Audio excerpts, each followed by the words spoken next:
పాకిస్తాన్లో ఘోర ప్రమాదం జరిగింది. ఫైసలాబాద్లోని గమ్ కంపెనీలో బాయిలర్ పేలిన ప్రమాదంలో 15 మంది చనిపోయినట్టుగా సమాచారం వస్తుంది. ఇదే ప్రమాదంలో మరో 20 మందికి పైగా కార్మికులకు తీవ్ర గాయాల పాలైనట్టుగా సమాచారం.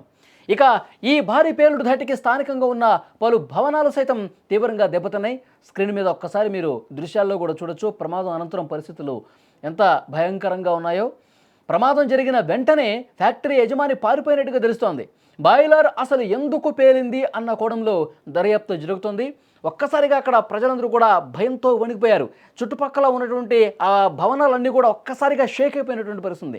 అంత తీవ్రంగా భూమి కంపించినట్టుగా ఒక్కసారిగా ఈ బాయిలర్ పేలిన తర్వాత పరిణామాలు కనిపించినాయి.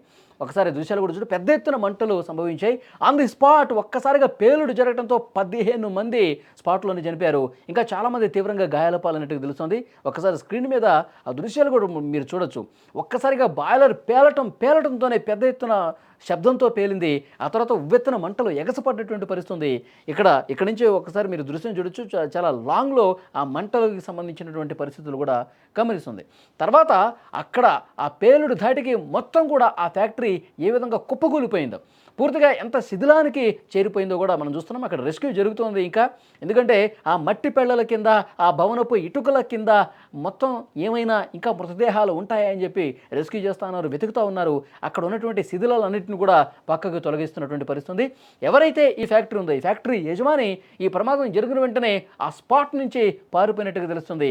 అతని ఆచూకీ కోసం ప్రస్తుతం అక్కడ పోలీసులు కూడా వెతుకుతున్న పరిస్థితి. పాకిస్తాన్లో జరిగినటువంటి ఈ ఘోర ప్రమాదానికి సంబంధించినటువంటి వార్త మీరు చూస్తూ ఉన్నారు. 15 మంది చనిపోయారు, 20 మందికి పైగా తీవ్రంగా గాయాల పాలయ్యాయి. పూర్తిగా అక్కడ విజువల్స్లో రెస్క్యూకి సంబంధించిన దృశ్యాలు చూస్తున్నారు.